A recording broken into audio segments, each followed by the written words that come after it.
হে WhatsApp guys, কেমন আছো সবাই? আশা করি সবাই খুব ভালো আছো। থাম্বনেল দেখে বুঝতে পেরেছো যে আজকে আমরা একটা সাউথ ইন্ডিয়ান সিনেমা এক্সপ্লেন করতে চলেছি। অ্যাকচুয়ালি সমস্যা হচ্ছে কি, আমার যে চ্যানেলগুলো রয়েছে এখানে সাধারণত আমরা জাপানিজ, কোরিয়ান এবং হলিউডের সিনেমা এক্সপ্লেন করি, এবং আমাদের এইসব চ্যানেলের অনেক ফ্যান রয়েছে যারা আমি যে সিনেমাগুলো এক্সপ্লেন করি শুধুমাত্র ওই সিনেমাগুলো ওদের দেখা হয়। তো এই কারণে আমি চিন্তা করলাম যে সব ধরনের সিনেমাই আমার এক্সপ্লেন করা উচিত। আর তাছাড়াও আমি একজন মানুষ, আমারও সব ধরনের সিনেমার উপর আগ্রহ জাগে যে সিনেমাটা নাম করে। আর আমি যেহেতু অনেক বেশি ব্যস্ত থাকি, আমার কোনো সিনেমা দেখারই সুযোগ হয়ে ওঠে না। শুধুমাত্র যে সিনেমাটি আমি এক্সপ্লেন করি সেই সিনেমাটি সম্পর্কে আমার জানা হয়। তো খুব সম্প্রতি পুষ্পা 2 রিলিজ পেয়েছে এবং ইন্টারনেটে ঢুকলে খালি পুষ্পা 2। তো এই জন্য ভাবলাম পুষ্পা 2 সিনেমাটা আমার একটু দেখা উচিত, বা ওই সিনেমাটা সম্পর্কে জানা উচিত। কিন্তু পুষ্পা 2 বুঝতে হলে আগে পুষ্পা 1 তো দেখতে হবে, পুষ্পা দ্য রাইজ তো দেখতে হবে। কিন্তু আমি তো ওই সিনেমাটাই দেখিনি। তো এই কারণে প্রথমে পুষ্পা সিনেমাটা আমি এক্সপ্লেন করবো, তারপরে পুষ্পা 2 সিনেমাটা দেখবো। আর তারপরে আমরা দেখবো হচ্ছে লাকি ভাস্কর নাকি কি নামে একটা সিনেমা খুব বেশি নাম করেছে, সালমান নাকি কি দুলকার সালমানের। তো ওর সিনেমাটাও আমরা দেখবো। মানে আমাদের এখানে যে হরর সিনেমা আসার কথা ছিল সেটা আমরা একটু ডিলে করবো, মাঝখানে এই সিনেমাগুলো ঢুকিয়ে দিলাম। তো আজকে পুষ্পা 1 দেখবো, এরপরে দেখবো হচ্ছে পুষ্পা 2, তারপরে দেখবো হচ্ছে আমরা লাকি ভাস্কর, আর তারপর আমরা দেখবো হচ্ছে স্প্যানিশ ওই সিনেমা বা Spanish horror cinema sister death সম্পর্কে। তো যাই হোক, অনেক বাড়তি কথা বললাম, এখন ছোট্ট একটা কমার্শিয়াল বিজ্ঞাপন দিই। বিজ্ঞাপনটা স্কিপ করে তুমি মূল ভিডিওতে চলে যাও, কোনো সমস্যা নেই। হ্যালো বন্ধুরা, আজকে আমরা তোমাদেরকে এমন একটি অ্যাপ সম্পর্কে বলতে চাই যে অ্যাপটির অফিসিয়াল পার্টনার হচ্ছে পিএসজি, এবং এখানে অনেকগুলো ম্যাচ খেলে তোমরা ল্যাপটপ, আইফোন, আইওয়াচ এবং ক্যাশ প্রাইজ সহ আরো অনেক কিছু জেতার সম্ভাবনা রয়েছে। এবং এই অ্যাপটিতে সকল ধরনের লাইভ ম্যাচ দেখার সুযোগও রয়েছে, এবং এখানে স্কোর অনুমান করে তোমরা গেমসও খেলতে পারবে, যেমন কোন টিম জিতবে এবং কোন টিম হারবে এবং কোন টিম কত রান করবে সেটা তোমরা অনুমান করতে পারবে। এবং এছাড়াও বিভিন্ন ধরনের গেমস রয়েছে, সেগুলো খেলেও তোমরা ইনকাম করতে পারো। আর রেজিস্ট্রেশনের সময় আমাদের প্রোমো কোড AL420 প্রোমো কোডটি ইউজ করলে তোমরা পেতে পারো 26,000 টাকা পর্যন্ত বোনাস। আর এখানে জেতা টাকা তুমি নগদ বা বিকাশ বা রকেট বা ব্যাংকের মাধ্যমে উইথড্র করতে পারবে। তো আর দেরি কিসের, এখনই অ্যাকাউন্ট খুলে শুরু করতে পারো এবং আয় করতে পারো। তবে আমরা যে বিজ্ঞাপনই দেই না কেন, তোমরা সেটা জেনে বুঝে তারপর সেখানে যাবে। তো বিজ্ঞাপন শেষে আমরা মূল ভিডিওতে আসলাম। তো এই পুষ্পা সিনেমাটি রিলিজ পেয়েছিল হচ্ছে 2001 সালে, এবং আসার পরই ব্যাপক নাম করে ফেলে, এবং আইএমডিবিতে এটা রেটিং হচ্ছে 10-এ 7.6। এবং এই সিনেমাটি নির্মাণে ব্যয় হয়েছিল প্রায় কত কোটি টাকা আমার আইডিয়া নেই, মনে হয় 250-300 কোটি টাকা। বক্স অফিসে কিন্তু আয় করেছিল 800 কোটি টাকার উপরে। আর ওই সময় পুষ্পার ডায়লগ এবং অ্যাটিটিউড ভরা যে স্টাইলগুলো ছিল সেগুলো কিন্তু খুবই ট্রেন্ডিং ছিল। এবং আজকে আমি এই সিনেমাটা এক্সপ্লেন করার জন্য যখন আমি একটা হিন্দি এক্সপ্লেন দেখি, নর্মালি আমরা তো হিন্দি এক্সপ্লেন থেকে এটা তোমাদের জন্য ট্রান্সলেট করে দিই, তো আমি যখন হিন্দি এক্সপ্লেন দেখি তখন আমি পুষ্পার ফ্যান হয়ে গিয়েছি ভাই। সিরিয়াসলি পুষ্পার একটা ক্যারেক্টারই ভাই, এবং এই সিনেমা থেকে তোমার অনেক কিছু শেখাও রয়েছে, জাস্ট খালি মজার সিনেমা তা নয়। তো যাই হোক, চলো আমরা সিনেমাটা স্টার্ট করি। তো সিনেমার যখন শুরু হয় তখন আমাদের বলা হয় ভারত থেকে অনেক দূরে হচ্ছে জাপান, আর জাপানে একটা প্রথা রয়েছে, সেটা হচ্ছে বর তাদের কনেকে অনেক দামি জিনিসপত্র গিফট করে। আর সবচেয়ে প্রচলিত যে দামি গিফটটা রয়েছে সেটা হচ্ছে ওদের প্রাচীন একটা খুব যন্ত্র রয়েছে যেটা খুবই বিখ্যাত, এবং ওটা লাল চন্দন দিয়ে তৈরি হয়। কিন্তু এই কাঠটা জাপানে পাওয়া যায় না, এটা মূলত চায়না থেকে ইম্পোর্ট করা হয়, বাট চীনেও এই কাঠটা উৎপন্ন হয় না। তো এই কাঠটা মূলত উৎপন্ন হয় হচ্ছে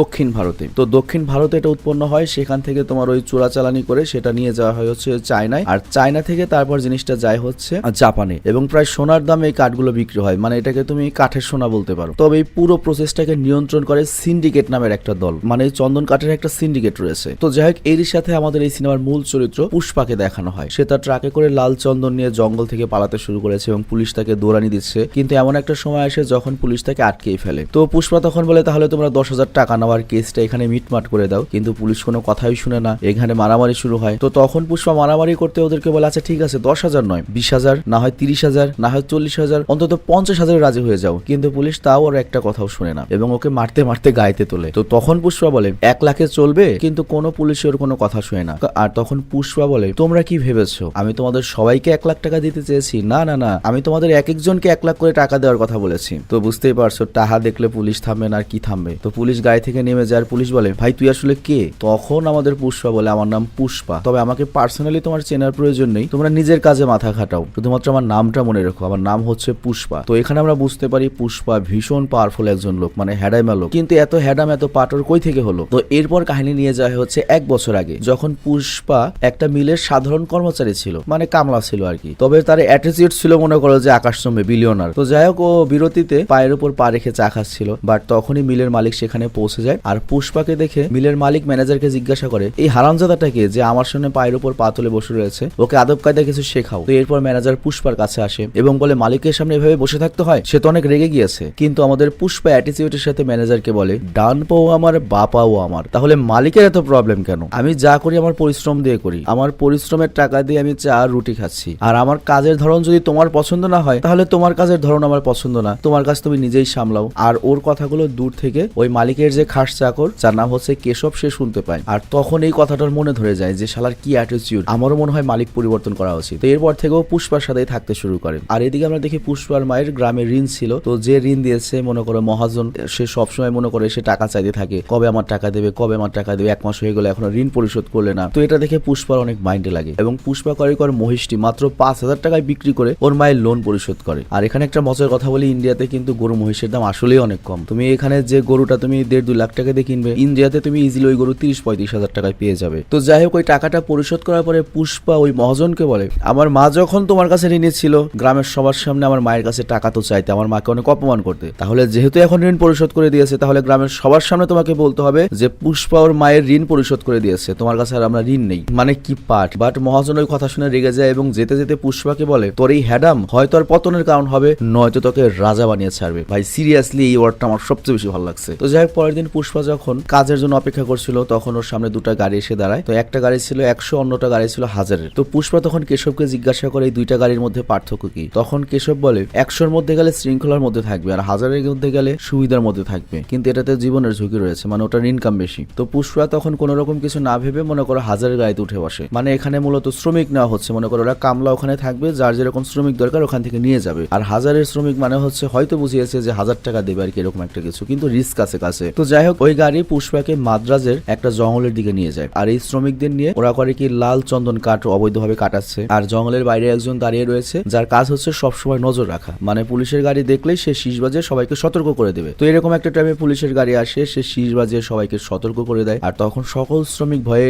কাজ ফেলে পালাতে শুরু করে। বাট পুষ্পা সবাইকে পালাতে দেখে বলে, তোরা তো সবাই শ্রমিক নামের কলঙ্ক, এত কষ্ট করে কাজ করে এই সামান্য কয়টা পুলিশ দেখে আমরা কাজ ছেড়ে পালাবো? আর তখনও বলে, আমার কাছে একটা আইডিয়া আছে, এতে তোমরা সবাই লাভবান হবে। তো এর কিছুক্ষণ পরে পুলিশের গাড়ি চলে আসে আর এখানে আমাদের ডিএসপি গোবিন্দর সাথে পরিচয় করিয়ে দেওয়া হয়। তো গোবিন্দ শ্রমিকদের জিজ্ঞাসা করে, তোমরা এখানে কি করছো? শ্রমিকরা তখন বলে, আমরা এখানে ছাগল চড়াতে এসেছি। কিন্তু পুষ্পা পুলিশকে সত্য কথা বলে দেয়। পুষ্পা বলে, এখানে আমরা লাল চন্দন কাঠ কেটে এসেছি, কিন্তু পুলিশ আসার আগেই তা সরিয়ে ফেলেছি, কারণ আমরা পুলিশকে সম্মান করি, আর যদি সম্মান না করতাম তাহলে পুলিশের সামনেই তো লাল চন্দন কাঠ কাটতে থাকতাম। তো এটা শুনে পুলিশ গোবিন্দর অনেক মাইন্ডে লাগে এবং সে পুষ্পার কলার ধরে চেপে জিজ্ঞাসা করে, হালার পুত বল, কাঠগুলো কোথায় লুকিয়েছিস? বাট পুষ্পা তখন ওর সাথে মজা করতে শুরু করে। তো এটা দেখে গোবিন্দ করে কি পুষ্পার দিকে পিস্তল তাক করে। বাট তখন সকল শ্রমিকরা দা নিয়ে তেড়ে আসে। আর তখন পুষ্পা ডিএসপি গোবিন্দকে বলে, তুমি একবার গুলি চালাবা আর আমরা সবাই একসাথে কুড়াল চালাবো, তার বেশি ক্ষতি হবে একবার ভেবে দেখো। আর তখন ওই পুলিশ গোবিন্দর যে তোমার অ্যাসিস্ট্যান্ট ছিল সে গোবিন্দকে বলে, স্যার গোবিন্দ, আমাদের কপাল তো মন্দ, এখান থেকে চলে যাওয়াই ভালো, কারণ ওদের সংখ্যা অনেক বেশি। তো যাই হোক, শ্রমিকদের কাছ থেকে হেরে গিয়ে পুলিশরা সেখান থেকে চলে যায়। আর এরপর আমরা দেখতে পাই কাঠগুলো মূলত পুষ্পা দড়ি দিয়ে বেঁধে গাছের সাথে ঝুলিয়ে উপরে দিয়েছিল। আর এই কারণে পুলিশরা সেখানে থাকলেও উপরের দিকে তার তাকায়নি, কাঠগুলো দেখতে পায়নি। তো পুলিশ চলে যাওয়ার পরে পুষ্পা করে কি দড়ি কেটে সবগুলো কাঠ নিচে নামায়। আর এইভাবে তারা প্রতিদিন অবৈধভাবে লাল চন্দন কাঠ কাটতে থাকে। তো এইভাবে একসাথে কাজ করতে করতে কেশব পুষ্পার উপর অনেক ইমপ্রেসড হয়ে যায় এবং নিজেকে পুষ্পার খাস চামচা ভাবতে শুরু করে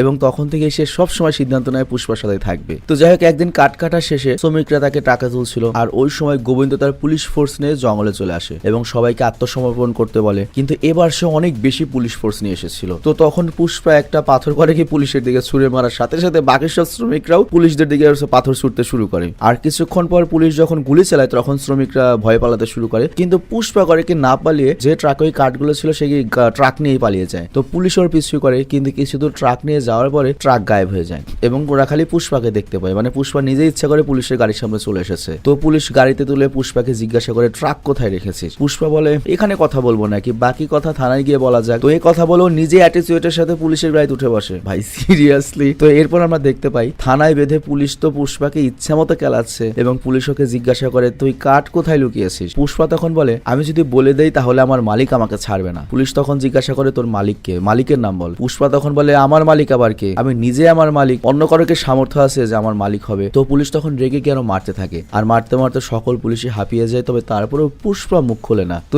এরপর আরেকজন সিনিয়র পুলিশ এসে পুষ্পাকে তার নাম জিজ্ঞাসা করে। তো পুষ্পা তখন তার নাম বলে আর এরপর পুলিশ তার নামের যে বংশ পরিচয় সেটা জিজ্ঞাসা করে, কিন্তু পুষ্পা কোনো উত্তর দেয় না। আর তখন পুলিশ ওকে কষ্ট দেওয়ার জন্য বারবার ওই বাবার নাম জিজ্ঞাসা করে, মানে বুঝতে পারে কোনো ঘাবলা রয়েছে, হয়তো জারজ সন্তান বা কোনো ফ্যামিলিগত প্রবলেম রয়েছে। আর এই কারণে সে পুষ্পাকে বলে, আমরা সবাই আমাদের বাবার নাম জানি, কিন্তু তুই জানিস না। তো পুষ্পা এই কথা শুনে একদম চুপ হয়ে যায়। আর তখনই আমাদের আমাদের একটা ফ্ল্যাশব্যাক দেখানো হয় যখন পুষ্পা ছোট ছিল। পুষ্পাকে তার মা নিয়ে গিয়েছিল স্কুলে ভর্তি করার জন্য। তো যখন টিচার ওর বাবার নাম জানতে চায় তখন পুষ্পা তার বাবার নাম বলে, বাট তখনই পুষ্পার যে বড় সৎ ভাইরা রয়েছে তারা চলে আসে এবং বলে আমার বাবার নাম শুধুমাত্র আমার বাবার বৈধ সন্তানরা পাবে, কোনো জারজ সন্তান পাবে না। এবং পুষ্পাকে সে ডেকে বলে তোর কোনো বংশ পরিচয় নেই, আজ থেকে তোর নিজের নাম খালি পুষ্পা, এর বাইরে আর কোনো বংশ পরিচয় দিবি না। তো ওই সময় শিশু পুষ্পার চেহারায় প্রচন্ড কষ্ট আমরা দেখতে পাই, মানে ওখান থেকে ওর একটা জেদ তৈরি হয়ে যায়। আর এরপর দেখা যায় মুভির কাহিনী বর্তমান সময়ে চলে আসে, আর সেখানে দেখানো হয় পুষ্পাকে খাবার খাওয়ানোর জন্য দুজন পুলিশ থানার বাইরে হোটেলে নিয়ে এসেছে। আর তখনই সেখানে গাড়িতে কয়েকজন লোক আসে, আর এরাই মূলত পুষ্পাদের ওই জঙ্গলে কাজে লাগিয়েছিল অবৈধ লাল চন্দন গাছ কাটানোর জন্য। তো এখানে আমাদের তিনজন নতুন ক্যারেক্টারের সাথে পরিচয় করে দেওয়া হয় যারা এই সিনেমার অনেক গুরুত্বপূর্ণ চরিত্র। এদের মধ্যে একজনের নাম হচ্ছে জলি রেড্ডি। তো জলি রেড্ডি মদ আর মেয়ের নেশে আসক্ত, মেয়ে ছাড়াও এক রাতও কাটে না। তোমার যেমন মনে করো মাস্টারবেশন ছাড়া কাটে না, ওর মেয়ে ছাড়াও এক রাত কাটে না। আর আরেকজনের নাম হচ্ছে ঝাক্কা রেড্ডি, আর সে তিন ভাইয়ের মধ্যে সবচেয়ে বেশি বুদ্ধিমান এবং স্মাগলিং এর হিসাব নিকাশ ওই রাখে, কোনো মালটাল খায় না। আর আরেকজন হচ্ছে কন্ডা রেড্ডি, মানে ওরা তিন ভাই আর কি। তো কন্ডা রেড্ডি আবার খুব ডেঞ্জারাস, সে মনে করো একটা গ্যাং টাইপের, মাফিয়া টাইপের। তো লোকাল একটা গ্যাঞ্জামে সে গ্যাং এর উপর বোমা হামলা করতে গিয়ে তার ডান হাত হারিয়েছে, আর এরপর থেকে সে এক হাতেই ব্যবসা চালায়। তো যাই হোক, জলি রেড্ডি আর ঝাক্কা রেড্ডি এসেছে পুষ্পার সাথে কথা বলতে, এবং ঝাক্কা পুষ্পার অনেক প্রশংসা করে যে এত মার খাওয়ার পরও পুলিশের কাছে মুখ খুলিসনি। তো এই কথার পরে পুষ্পা বলে পুলিশের সামনে মুখ খুলে কি লাভ, পুলিশরা তো বছরে 60,000 টাকাও কামাই করে না, লাভ তো আপনাদের সামনে মুখ খুললে। তো জলি রেড্ডি তখন বুঝতে পারে পুষ্পার উদ্দেশ্যটা কি, মানে পুষ্পা ওদের কাটি কাটতে গিয়েছে, সেই কাটটা পুলিশের কাছ থেকে সামলিয়েছে এবং সেই কাটের তথ্য বলতে গিয়ে ও ওদের কাছ থেকেই টাকা নেবে। তো জলি রেড্ডি তখন বলে তাহলে আমাদের মালের জন্য তুই আমাদের কাছ থেকে টাকা নিবি। বাট জলি তখন ঝাক্কা রেড্ডিকে থামিয়ে জিজ্ঞাসা করে তুই ট্রাকের জন্য কত টাকা নিবি, ট্রাকটা কোথায় রয়েছে এটা বলতে কত টাকা নিবি। পুষ্পা বলে তখন 5 লাখ। তো ওখানে ঝামেলা হয়, জলি তো রাজি হয় না, কিন্তু তারপরও বড় ভাই ঝামেলা চায় না, বলে তাহলে কয়েছে বল। বাট পুষ্পা বলে আমি নিজে গিয়ে তোমাদের দেখাবো, তার মানে আমাকে জামিনও করিয়ে দে। তো যাই হোক, এরপর আমরা দেখি পুষ্পা জলি আর ঝাক্কা রেড্ডিকে সাথে নিয়ে একটা কুয়োর কাছে যায়, আর পুষ্পা মূলত সেখানেই তার লাল চন্দনের ট্রাকটা লুকিয়ে দিয়েছে, মানে ফেলে দিয়েছে। তো এরপর ক্রেন দিয়ে ট্রাকটি কুয়া থেকে তোলা হয় এবং পুষ্পাকে 5 লাখ টাকা দিয়ে দেওয়া হয়, আর এরপর ট্রাকটা নিয়ে যায়। তো ট্রাক নিয়ে যাওয়ার পরে পুষ্পা যখন ওদের গাড়িতে বসতে চায় এখান থেকে ফিরে যাবে, তখন জলি রেড্ডি ওকে অপমান করে, বলে তুই আমাদের সাথে গাড়িতে এসেছিস তার মানে কি গাড়িতেই যাবি, এই নিয়ে 20 টাকা নিজের রাস্তা মাপ, এই গাড়িতে ওঠার যোগ্যতা তোর নেই। বাট এই কথায় পুষ্পার অনেক ইগোতে লাগে এবং পুষ্পা তখন কেশবকে জিজ্ঞাসা করে এইসব গাড়ির দাম কত রে। কেশব তখন বলে 5 লাখে হয়ে যাবে। পুষ্পা তখন বলে সেম এরকম একটা গাড়ি নিয়ে আসবে কিন্তু লাল কালার, আমার মায়ের পছন্দের লাল কালার। তো কেশব তখন বলে তাহলে তো আমরা আবারও পথে বসে যাবো, পেয়েছি তো 5 লাখ টাকা। পুষ্পা তখন বলে তুই বুঝতে পারছিস না, ব্যাপারটা আমার ইগোতে লেগেছে, যেহেতু একবার আমি গাড়িতে এই জায়গাতে এসেছি আমি এই জায়গাতে গাড়িতেই যাবো, তুই আমার জন্য আগে গাড়ি নিয়ে আয়। ভাই সিরিয়াসলি ভাই কি অ্যাটিটিউড, মানে ওই মহাজন বলেছিল না তোর এই হ্যাডাম হয় তোকে ফকির করবে নয়তো তোকে বিশাল বড় রাজা বানাবে, তো বুঝতেই পারছো। তো এরপর কেশব পুষ্পার জন্য সেম একটা লাল কালারের মারুতি নিয়ে আসে, আর তারপর পুষ্পা নিয়ে আসে তার এরিয়াতে। পুষ্পার মা তো চিনতেই পারে না এটাকে, উল্টো গাড়িওয়ালাকে গালিগালাজ পারে। কিন্তু এরপর যখন গাড়ি থেকে আমাদের পুষ্পা বের হয় ওর মা তো অবাক, সবাই অনেক খুশি। আর এরপর আমরা দেখি পুষ্পা যে লাল চন্দনের গাড়িটা পুলিশের হাত থেকে বাঁচিয়েছিল এই শুনে খুশি হয়ে ওদের যে হেড কন্ডা রেড্ডি ওকে ওখানে ডাকে, মানে পরবর্তী আলোচনা করবে কেমনে স্মাগলিং টাগলিং করা যায় পুলিশদের লুকিয়ে। তো এখানে সবাই বসে পড়লো, পুষ্পা কিন্তু বসে না। তো তখন কেশব জিজ্ঞাসা করে তুই বসিস না কেন। পুষ্পা বলে কন্ডা রেড্ডি আসলে তো আবার উঠতেই হবে, তো আমার কি ঠেকা বলেছে নাকি কন্ডা রেড্ডিকে আমি বিনামূল্যে এত সম্মান দেবো, এজন্য আমি দাঁড়িয়ে থাকবো। ভাই সিরিয়াসলি। তো যাই হোক, আসলে কি হয়েছে, একজন ড্রাইভার পুলিশের ভয়ে ট্রাক ভর্তি লাল চন্দন রেখে পালিয়ে গিয়েছে, আর এতে প্রায় কোটি টাকা লস হয়েছে। তো এই কারণে কিভাবে কি করা যায় এই নিয়ে আলোচনা চলছে। বাট পুষ্পা তখন বলে ওঠে নাচতে না জানলে গানকে খারাপ বলতে নেই, বুঝতে হবে আমার নিজের সমস্যা, আর সঠিক পরিকল্পনা মতে কাজ করলে জিত নিশ্চিত। তো কন্ডা রেড্ডি তখন পুষ্পাকে বলে তুই এত ভালো বুঝিস তাহলে বল আমাদের কি করা উচিত। বাট পুষ্পা তখন বলে আমি এখানে সিন্নি বিতরণ করতে আসিনি যে সবার সামনে বলবো, আমি পার্সোনালি আপনার সাথে আলোচনা করবো। তো এই কথা শুনে কন্ডা রেড্ডির বাকি দুই ভাই জলিরা রেগে যায়। বাট এখানে পুষ্পা ট্রিক্সটা দেখো, ও গিয়ে ডাইরেক্ট মালিকের সাথে বসলো এবং তার সাথে সমানে সমানে কথা বলছে এবং বাকি যেগুলো আছে সবগুলোকে বের করে দিয়েছে। চিন্তা করো পুষ্পা লেভেল, এটার পার্ট। তো যাই হোক, এরপর পুষ্পা কন্ডা রেড্ডিকে বলে দুধের ট্যাঙ্কির নিচে আমরা চন্দনে কাঠ রেখে পরিবহন করলে পুলিশ কেন, পুলিশের বাপও ঠিক পাবে না, ধরতেও পারবে না, আর এভাবে আমাদের অবৈধ ব্যবসা নিশ্চিন্তে চালিয়ে যেতে পারবো। তো যাই হোক, এভাবে আমাদের পুষ্পা কাজ করছিল, মানে দুধের যে তোমার ওইগুলা থাকে টাঙ্কি, সেগুলোর নিচে কাঠ থাকবে, উপরে থাকবে দুধ। আর এইটা করতে করতে হয় কি, একটা দুধ বিক্রি করা মেয়ের সাথে পুষ্পার দেখা হয়ে যায়, আর মেয়েটার নাম হচ্ছে শ্রীভাল্লি, এবং পুষ্পা তো পুরো ক্রাশ খেয়ে যায়। আর তারপর থেকেই পুষ্পা খালি কেশবকে জিজ্ঞাসা করে আচ্ছা মেয়েটাকে আমার দিকে একবারও তাকিয়েছে, আমাকে দেখে কি হাসছে। তখন কেশব বলে বলে না হাসেনি তো, তাকায়ও তো নাই। তখন পুষ্পা বলে শালা মন রাখার জন্য তো একবার মিথ্যা বলতে পারতি তাই না? ভাই সিরিয়াসলি এটা হয় ভাই, 2005 সালের দিকে আমি এরকম আমার একটা ছোট ভাই নিয়ে যেতাম, তো ওকেও আমি সেম টাইপ কথা বলতাম যে মন রাখার জন্য তো একটু বলতে পারিস। তো এরপর থেকেও মন রাখার জন্য এত বেশি মিথ্যা বলতো যে আমি বুঝতে পারতাম শালা মিথ্যা বলছে। আমি এখানে সোহানের কথা বলছি, আমার ছোট ভাই। তো যাই হোক, আমাদের পুষ্পা শ্রীভাল্লির প্রেমে পুরো হাবুডুবু খাচ্ছিল। তো এরকম ভালোই চলছিল, কিন্তু একদিন ডিএসবি গোবিন্দ ওর একটা ট্রাক দাঁড় করে এবং চেক করে, এবং যখন ওই তোমার ট্রাকের মধ্যে খটখটায় দুই জায়গার শব্দ দুই রকম আসে এবং ধরতে পারে যে দুধের নিচে লাল চন্দন রয়েছে। আর এদেরকে জিজ্ঞাসা করে তোরা কাদের জন্য কাজ করছিস? তো ওরা প্রথমে বলে না, কিন্তু অনেক মারধর করলে সত্য বলে দেয় এবং বলে যে পুষ্পার কথা এসব করছে। আর তখন ডিএসবি গোবিন্দ বলে আজ থেকে তোরা আমার হয়ে কাজ করবি। তো এর পরের দৃশ্যে আমরা দেখতে পাই শ্রীভাল্লি এবং তার বান্ধবীরা মিলে সিনেমা দেখতে গিয়েছে, কিন্তু ওরা তো গরিব মানুষ, কাছে টাকা কমের জন্য টিকিট কিনতে পারছিল না। আর তখন কেশব এসে ওদেরকে অফার দেয় যদি শ্রীভাল্লি আগামীকাল পুষ্পার দিকে তাকায় এবং হাসে তাহলে 1000 টাকা দেবে। তো শ্রীভাল্লি প্রথমে রাজি না হলো, পরে বান্ধবীদের জোড়াজুড়িতে রাজি হয়ে যায়। আর পরের দিন যখন পুষ্পা আর কেশব মন্দিরে দাঁড়িয়েছিল, তখন পুষ্পা শ্রীভাল্লি আর তার বান্ধবীদের দেখে কেশবকে বলতে থাকে ওই মেয়েটা যদি আজকে আমার দিকে না তাকায় তাহলে আমি আর কোনোদিনও ওই মেয়ের দিকে তাকাবো না, ঝুঁকে গেনে সালা। বাট তখনই শ্রীভাল্লি বান্ধবীদের জোড়াজুড়িতে পুষ্পার দিকে তাকিয়ে হাসে। আর এটা দেখে মনে করো পুষ্পা তো ফিদা হয়ে যায়, তার মানে ও লাইনে চলে এসেছে, এখন আমি ওকে প্রপোজ করবো। কিন্তু কেশব তো জানে এটা টাকার জন্য হয়েছে, গেলে তো পুষ্পা আরো ধরা খাবে, মানে আরো অপমান হতে পারে। তো কেশব অনেক বারণ করে, তবে তারপরেও পুষ্পা শ্রীভাল্লিকে প্রপোজ করতে চলে যায়। কিন্তু তখন শ্রীভাল্লি অপমান করে এবং সকল সত্য বলে দেয় যে 1000 টাকার জন্য তোমার দিকে তাকিয়ে হেসেছি। তো এই কথা শুনে পুষ্পা রেগে যায়, কেশবকে মারতে মারতে বলে ওর সামনে আমার মান সম্মান সব শেষ করে দিলি, ও কি ভাববে যে আমি টাকা দিয়ে মানুষকে এইসব করাই? কিন্তু এরপরে পুষ্পা আবার কেশবকে বলে তাহলে কাজ কর, শ্রীভাল্লিকে বল 5000 টাকা দেবো, আমাকে যেন কিস করে। তো এই অফারের পরে শ্রীভাল্লি তার বান্ধবীদের জোড়াজুড়িতে এতেও রাজি হয়ে যায়। তো এর পরের দিন যখন শ্রীভাল্লি পুষ্পার কাছে আসে, তখন পুষ্পা তার ঠোঁটে কিস করতে বলে, কিন্তু তখনই শ্রীভাল্লি কান্না করা শুরু করে দেয় এবং বলে আমি আমার প্রথম কিস আমার বরকে ছাড়া অন্য কাউকে করবো না। আর ওর কান্না শুনে শ্রীভাল্লির বান্ধবীরা সেখানে আসে এবং পুষ্পার সাথে ঝগড়া শুরু করে দেয়, কেশবের সাথেও ঝগড়া লাগে এবং শ্রীভাল্লিকে সেখান থেকে নিয়ে চলে যায়। তো ওরা চলে যাওয়ার পরে পুষ্পা বলে 5000 টাকা যেহেতু দিয়েছে এই টাকা তো আমি উসুল করেই ছাড়বো, 5000 টাকা কি এত সহজে পাওয়া যায় নাকি? তো এরপর দৃশ্য চেঞ্জ হয়, যেখানে আমরা কাহিনীর অন্য চরিত্রের সাথে পরিচিত হই, যার নাম হচ্ছে মাঙ্গালাম শ্রীনু। খুব ডেঞ্জারাস একটা ক্যারেক্টার এবং সে মনে করো মাদ্রাজের সবচেয়ে বড় সিন্ডিকেট এবং তার কাছে হাজার হাজার টন লাল চন্দন থাকে এবং এখানে লোকাল যতজন লোক আছে যারা জঙ্গল থেকে লাল চন্দন কাটে তারা ওর কাছে দেয় এবং ওর কাজ হচ্ছে সেই লোকদের কাছে পৌঁছে দেওয়া যারা জাহাজে করে এই মালগুলোকে চায়নায় পাঠিয়ে দেয়। তবে আজকে সে বিপদে পড়ে গিয়েছে আর এই কারণে সে কন্ডা রেড্ডির গোডাউনে আসে এবং বলে আমার অনেক মাল তোর গোডাউনে লুকিয়ে রাখতে হবে জাস্ট কিছুদিন, তাতে আমার খুব উপকার হবে। তো কন্ডা তখন বলে আচ্ছা ঠিক আছে সমস্যা নেই, আর আমার কাছে একটা ছেলে রয়েছে নাম পুষ্পা, আর ও আসার পরে পুলিশ আমাদের কোনো গাড়ি আটকাতেই পারেনি এখনো পর্যন্ত,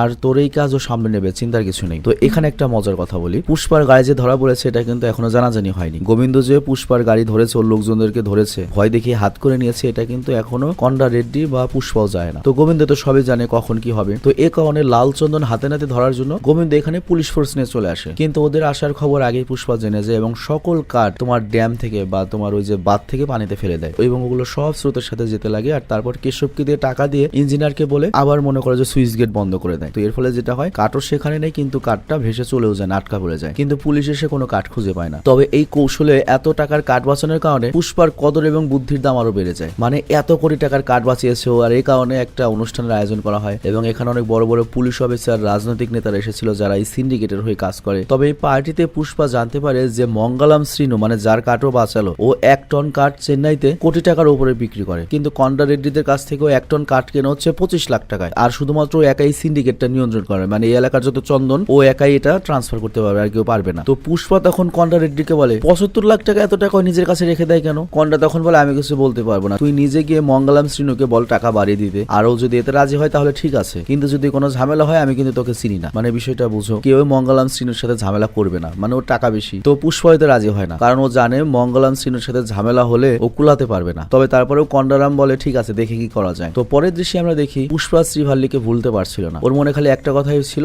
যে শ্রীভাল্লি তোর প্রথম কিস ওর বরকে করবে, মানে নায়িকা বরকে প্রথম কিস করবে। তো এই কারণে করে কি ওর মাকে নিয়ে শ্রীভাল্লির বাড়িতে বিয়ের প্রস্তাব নিয়ে যায়, কিন্তু সেখানে ওর সৎ ভাইরা এসে অবৈধ সন্তান মানে এসব বলে টিটকারি করতে থাকে এবং বিয়ে ভাঙার চেষ্টা করে। তো এই কারণে সেখানে মারামারি লেগে যায়, আর এই ধাক্কা ধাক্কিতে ওর মায়ের আঘাত লাগে, সে মাটিতে পড়ে যায়। তো পুষ্পা তখন পাগল হয়ে তাড়াতাড়ি মাকে হসপিটালে নিয়ে আসে, আর মায়ের অবস্থা খারাপ দেখে পুষ্পার অবস্থা খারাপ হয়ে যায়। আর এটা দেখে কেশবকে জিজ্ঞাসা করে ওই কথা তোদের তো খারাপ লাগলে কেন? আর তারপর পুষ্পা তার ব্যাক স্টোরি বলা শুরু করে। পুষ্পা তখন বলে ওর বাবা মারা যাওয়ার পরে ওর বাবার যে আগের ঘরের বাচ্চারা ছিল তারা ওদেরকে বাড়ি থেকে বের করে দেয়, জিনিসপত্র বাইরে ফেলে দেয়, এমনকি ওর বাবার দেওয়া শেষ চিহ্ন ওর গলায় যে একটা লকেট ছিল সেটাও ছিনে নিয়েছে। তবে আমি এর শোধ নেব। আমার পুষ্পা নাম শুনে কি ভেবেছিস আমি কি ফুল? আমি আগুন, আমি কারোর সামনে ঝুঁকবো না, এক এক করে সব শালাকে দেখে নেবো। তো এরপরে পুষ্পা সোজা যায় মঙ্গলাম শ্রীনুর কাছে, আর সেখানে গিয়ে দেখতে পায় যে ওর শালা একজন লোককে মারছে। আরো হচ্ছে আরেক সাপ্লায়ার, মনে করো কন্ডা রেড্ডির মতো একটা লোক, অনেক বড় লেভেলের, ও জাস্ট শ্রীনুর কাছ থেকে প্রতি টনের জন্য 25 লাখ নয় 50 লাখ টাকা চেয়েছে। তো এই কারণে ওকে মারছে। বাট তখন ওই লোকটার সুপারিশে এমএলএ ফোন করে বা এমপি ফোন করে, বলে ওকে কিন্তু মেরো না। বাট মঙ্গলাম শ্রীনু বলে কয়েকটা সেকেন্ড লেট করে ফেলেছেন, ওকে তো মাত্রই মেরে ফেললাম। কিন্তু এমএলএম বুঝতে পারে যে এই কথা বলার পরে মেরে ফেলেছে। আর তারপর পুষ্পাকে জিজ্ঞাসা করে তুমি এখানে কেন এসেছো? তো পুষ্পা তখন বলে আমিও তো একই কাজ করতে এসেছি, আমিও এসেছিলাম হচ্ছে আমাদের যে 25 লাখ টাকার রেট দেওয়া প্রতি টনে সেটাকে 50 লাখ করতে, কিন্তু এখানে এসে দেখলাম জিনিসটা ব্যাপক রিস্ক। তো এই কারণে আমি সিদ্ধান্ত নিয়েছি 50 লাখ নয়, আমি 1 টনের জন্য 1 কোটি টাকা চাইবো, আর না হলে আমি সোজা আমার লাল চন্দন নিয়ে চেন্নাই গিয়ে বিক্রি করবো, ডাইরেক্ট জাহাজে গিয়ে বিক্রি করবো। তো এই কথা শুনে সবাই পুষ্পার উপর রেগে যায়, শুরু হয়ে যায় ফাইট। আর তারপর পুষ্পা সেখান থেকে ফিরে এসে 10 টন লাল চন্দন নিয়ে সোজা যায় হচ্ছে চেন্নাইতে ডিলারদের কাছে, যারা জাহাজে করে এই মাল চায়নায় নিয়ে যায় এবং তাদেরকে স্যাম্পল দেখায়। তো প্রথমে তো পুষ্পার সাথে দেখাই করবে না যে পুষ্পাকে, বাট পুষ্পা সবচেয়ে ভালো মানের চন্দন তার কাছে পাঠিয়ে দেয়। আর তারপর করে কি নিচের যে তোমার ওই ঝুপড়ি চায়ের দোকান রয়েছে সেখানে বসে পড়ে, এবং চায়ের দোকানে এসে ডাইরেক্ট বলে যায় যে 2টা চা করো। কার জন্য? অমুকের জন্য, মানে যে আর কি এই জায়গার বস। তো চায়ের দোকানদার বলে যে তার চা তো নিয়ে গিয়েছে, বাট আমাদের পুষ্পা বলে সে নিজে আজকে চা খেতে তোমার এই ঝুপড়ি ঘরে আসবে। তো ওই কার্ড দেখে সে পাগল হয়ে সত্যি সত্যি পুষ্পার কাছে আসে এবং বলে এত হাই কোয়ালিটির মাল কই পেলে তুই? তো পুষ্পা তখন বলে এরকম কাঠের অভাব নেই, আমি নিজেই কাঠ কালেক্ট করি, আপনি যদি এরকম কাঠ চান তাহলে সরাসরি আমার সাথে ডিল করবেন। কিন্তু কথা রয়েছে এর মধ্যে ওই মঙ্গলাম শ্রীনুকে কিন্তু আনা যাবে না, মানে এখন মঙ্গলাম শ্রীনু যে তোমার সাপ্লায়ার ছিল, মানে পাইকার ছিল, সে নেই। ডাইরেক্ট পুষ্পা কাঠ কেটে ডাইরেক্ট পুষ্পাই ডাইরেক্ট এই জায়গাতে সেল দেবে। আবার এইদিকে জলি রেড্ডি জেনে যায় যে ওদের আস্তানার খবর পুলিশকে কে দিয়েছিল। তো ওটা দিয়েছিল মূলত শ্রীভাল্লির বাবা, ওই মূলত পুষ্পার গাড়ি চালাতো। তো সে শ্রীভাল্লির বাবাকে আটকে রাখে। আর তারপর শ্রীভাল্লির কাছে গিয়ে জলি বলে এই শাড়ি পরবি, তোর বাবাকে যদি বাঁচতে চাস তাহলে গোসল করে সেজে গুজে শাড়ি পরে রাতে আমার সাথে দেখা করবি, সকাল হলেই তুই তোর বাবাকে নিয়ে আসতে পারবি। মানে জানোই তো এই শালা তো মদার মেয়ে ছাড়া আর কিছু বোঝে না। তো যাই হোক শ্রীভাল্লিও তার বাবাকে বাঁচানোর আর কোনো উপায় না পেয়ে প্রথমে সেজে গুজে পুষ্পার কাছে যায় এবং বলে যে আমি প্রথম কিস তোমাকে করতে চেয়েছিলাম, তুমি চাইলে কিস করতে পারো, ধরনের কোনো একটা কিছু। তো পুষ্পা তখন বলে কি হয়েছে?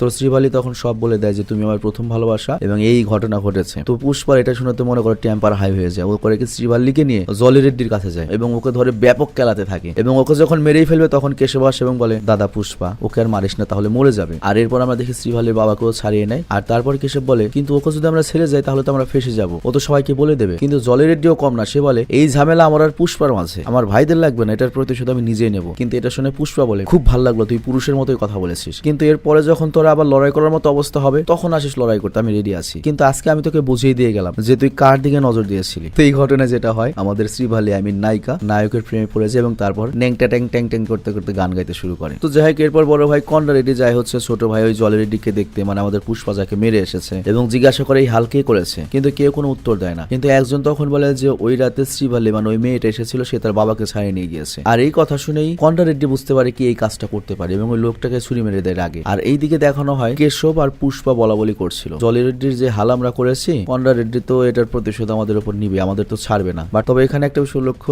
জলি আর পুষ্পা আস্তে কথা বলতে পারে না, কিন্তু তখন ওখানে কন্ডা রেড্ডি চলে আসে এবং পুষ্পাকে বলে রেডি থাকতে হবে, আমরা চেন্নাইতে যাবো, মানে সরাসরি ডিল করতে। পরের দিন যখন পুষ্পার কন্ডা রেড্ডি ওই চেন্নাইয়ের টাকা আনতে যায়, মানে ওই যে 10 টন মাল দিয়ে এসেছে সেটা টাকা আনতে যায়, এইদিকে আবার ওর বাড়িতে কাজের লোক আসে যে গান গাইতে গাইতে ঝাড়ু দিচ্ছিল, মানে ওই যে পুষ্পার ওর বইয়ের গান বা কেশব গত রাত্রে যে গান গিয়েছিল। তো কেশব অবাক হয়ে যায় এবং জিজ্ঞাসা করে এই গান তুমি কোথায় শুনলে? আর তখন ওই কাজের বুয়া বলে গত রাত্রে তোমরা যে কথা বলেছো সবই তো শুনেছি আমি, কন্ডা রেড্ডিও তোমাদের কথা শুনেছে যে তোমরা জলি রেড্ডিকে মেরেছো। আর তখন কেশব ভয় পেয়ে যায় যে কন্ডা রেড্ডি তো কিছু বুঝতে দেয়নি এবং পুষ্পাকে তো সাথে নিয়ে গিয়েছে, পুষ্পা তো বিপদে রয়েছে। তো তখনও পুষ্পাকে মেসেজ পাঠিয়ে দেয় পেজারে যে কন্ডা রেড্ডি কিন্তু সব জেনে গিয়েছে। কিন্তু পুষ্পা কিছু করার আগেই কন্ডা রেড্ডির লোক পুষ্পার উপর হামলা করে দেয়। কিন্তু তখন ভাগ্যক্রমে একই সময় মঙ্গলাম সিনুর লোকও সেখানে চলে আসে, আর তারাও এসেছে হচ্ছে কারণ পুষ্পা ওদেরকে বাদ দিয়ে সরাসরি ডিলারের সাথে ডিল করা শুরু করেছে এই কারণে। আর এখানে গোলাগুলির কারণে কন্ডা রেড্ডির লোকজন মারা যায়, কিন্তু পুষ্পা ওদের আক্রমণ থেকে বেঁচে যায় এবং ওদেরকে মেরে মঙ্গলাম সিনুর যে শালা রয়েছে ওকে ধরে। আর তারপর মঙ্গলাম সিনুর যখন কল আসে তখন মঙ্গলাম সিনু বলে যা মনে হয় তাই করিস, আমাকে শালাকে কিন্তু মারিস না। তখন পুষ্পা বলে কয়েক সেকেন্ড লেট করে ফেলেছিস, ওকে তো মাত্রই মেরে ফেললাম, মানে যেটা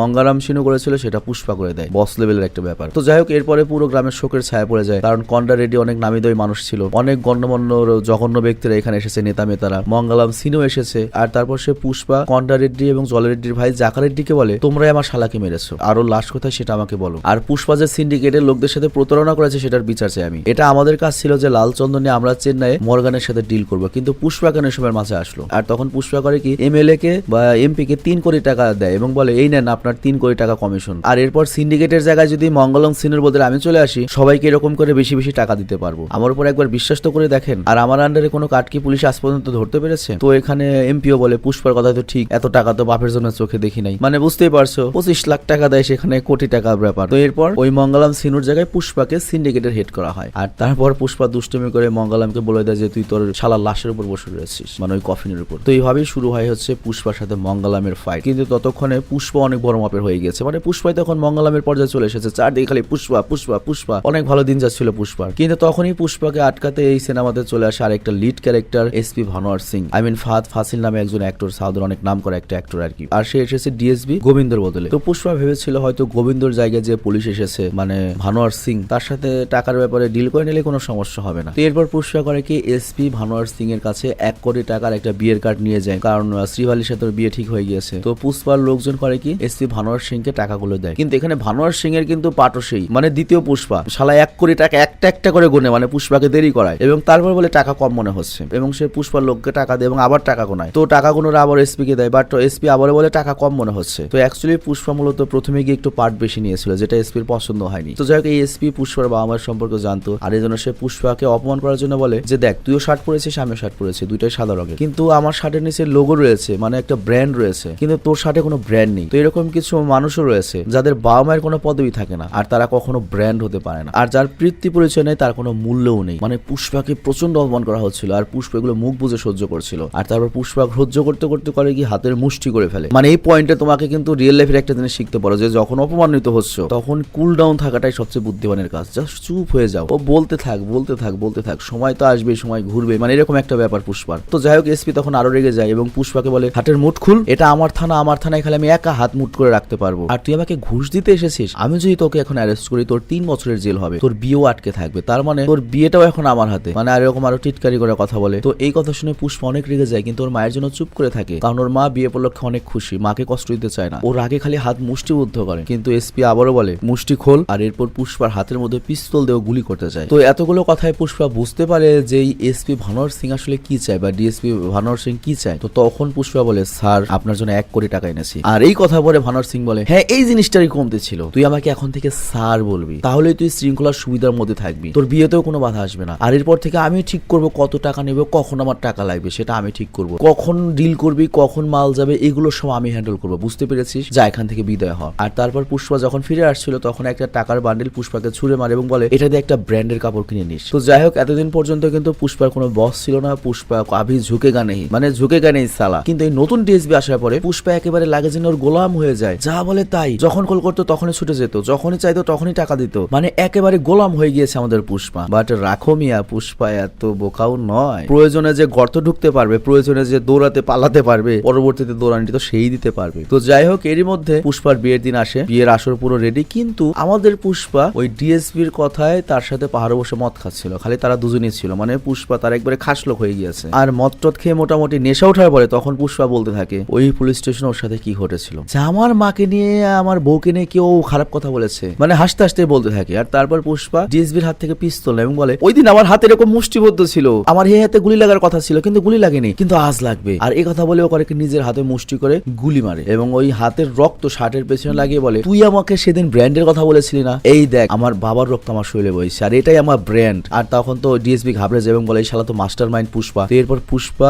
ডিএসবি কে বলে শার্ট খুল, ভয়েও তাড়াতাড়ি শার্ট খুলে ফেলে, কিন্তু ডিএসবি বলতে থাকে তুই বুঝতে পারছিস না তুই কার সাথে কি করছিস, তুই কিন্তু বাঁচবি না পুষ্পা। বাট পুষ্পা বলে ও এই কথা, তাহলে এবার প্যান্ট খুল, মানে বুঝতেই পারছো পুষ্পার কাছে যেহেতু পিস্তল রয়েছে তো এই কারণে ডিএসবি সব কথা বেড়ে নেয়। আর তারপর পুষ্পা করে নিজেও শার্ট আর তার প্যান্ট খুলে এবং এরপর পুষ্পা যে কথাটা বলে ভাই, পুষ্পা তখন বলে দেখ মানুষের ব্র্যান্ড হয় তার কর্মে, পোশাক আশাকে নয়। আমি যদি এইভাবেও মানুষের সামনে যাই মানুষ সবাই আমাকে বলবে পুষ্পারাজ এবং সম্মান করবে, কিন্তু তুই যদি এইভাবে যাস তাহলে কুত্তাও তোকে দেখে ঘেউ ঘেউ করবে, তোকে কেউ বুঝতে পারবে না তুই একটা ডিএসবি, তোকে কোনো মানুষ সম্মানও দেবে না, তোকে পাগল বলবে। আর তুই বলেছিলি না কখন কি করতে হবে তুই দেখবি, এখন থেকে আর কিছুই হবে না, আজ থেকে আমি সব তোকে দেখাবো, তুই এখন থেকে আর 1 টাকাও পাবি না, তুই নাই মাত্র পুলিশ হয়ে থাকবি, তোকে কেউ সম্মানও করবে না। আর এটা পুষ্পার চ্যালেঞ্জ। তো এরপর পুষ্পা ওই আন্ডারওয়্যার পরেই তার বিয়ের মণ্ডপে আসে, আর সেখানে যাওয়ার পরে তার লোকজন তাকে বিয়ের পোশাক পরিয়ে দেয়। আর অন্যদিকে ওই ডিএসপি যখন পুলিশ স্টেশন আসে ওর কুত্তা ওরা দেখে চিনতে পারে না, লোক ওকে দেখে চিনতে পারে না, যেটাকে মানে পুলিশের পোশাক ছাড়া ওকে কেউ চিনতে পারছে না। আর এই দিকে আমরা দেখি পুষ্পার সাথে শ্রীভ্যালির বিয়ে হয়ে যায়, আর অন্যদিকে ডিএসপি ভানু সিং নাকি ভানোয়ার সিং আগুনে জ্বলছে এবং ও প্রমিস করে এর প্রতিশোধ নেবে। আর এখানে এই অমীমাংসিত অবস্থায় পুষ্পাদার রাইস সিনেমাটার গল্প শেষ হয়ে যায়। তো এর মানে বুঝতে পারছো প্রথম পর্ব যদি এরকম হয় এবং দ্বিতীয় পর্ব যদি এত হিট করে, মানে দ্বিতীয় পর্ব নাকি সব রেকর্ড ভেঙে দিয়েছে, ইন্ডিয়ান সিনেমার ইতিহাসে সব রেকর্ড ভেঙে দিচ্ছে, শালারা নাকি 4-5 দিনে 800 কোটি টাকা কামিয়ে ফেলেছে। তো বুঝতেই পারছো দ্বিতীয় পর্ব কেমন হিট হতে চলেছে। এবং এই পুষ্পা 2 দ্বিতীয় পর্ব যেটা রানিং সিনেমা হলে চলছে, এবং ওই সিনেমাটা আমরা এর পরের ভিডিওতেই দেখবো, মানে ওই সিনেমাটা সম্পর্কে জানবো। তো আশা করছি আমাদের যে বর্তমান কন্টেন্ট স্টাইল তোমরা এটা পছন্দ করছো, মানে আমাদের তো একটা ডিসিপ্লিন থাকবে, তারপরও নতুন নতুন যে সিনেমা আসবে ওগুলো তো আমাদের দেখতে হবে, তাই না? সব ধরনের সিনেমা সম্পর্কে জানতে হবে। তো সিনেমা সিলেকশনের ব্যাপারটা তুমি আমার উপরে ছেড়ে দাও, নিশ্চিত থাকো আগামী 2-3 মাসের মধ্যে সবগুলো চ্যানেলে জমজমাট হয়ে যাবে। সবগুলো চ্যানেলে আমরা পালাক্রমে বেস্ট সিনেমা এনে তোমাদেরকে এন্টারটেইন করতে থাকবো। তবে এর জন্য তোমাদের সাপোর্টের প্রয়োজন রয়েছে। তোমরা যেটা করবে, আমি যে চ্যানেলে খুলি না কেন সেখানে তোমরা আমাকে সাপোর্ট করো। আমি চাই যতদিন পর্যন্ত আমার শারীরিক সক্ষমতা আছে তোমাদের জন্য পূর্ণ এন্টারটেইন করতে পারি। বিদায় নিচ্ছি, ভালো থেকো, সুস্থ থেকো, টেক কেয়ার, আল্লাহ হাফেজ। তবে গাইস, ভিডিওটা শেষ করার পূর্বে তোমাদের জন্য একটা অ্যানাউন্স রয়েছে, সেটা হচ্ছে আমার একটা SaveSport20 পেজ রয়েছে, যেখানে আমার ডেইলি লাইফের যে কার্যক্রম বা ডেইলি লাইফে আমি কি করি সেই বিষয়গুলো আমি ওখানে আপডেট দিই। তো তোমরা যারা আমার ভ্লগ দেখতে আগ্রহী বা আগে দেখতে, তারা ওই পেজে যেতে পারো। আমি আমার পার্সোনাল পেজটার লিংক ডিসক্রিপশন এবং পিন কমেন্টে দিয়ে দিচ্ছি, এবং ওখানে গেলে তুমি আমার পার্সোনাল যে ফেসবুক আইডি রয়েছে সেটাও পেতে পারো। তো বিদায় নিচ্ছি, ভালো থেকো, সুস্থ থেকো, টেক কেয়ার, আল্লাহ হাফেজ।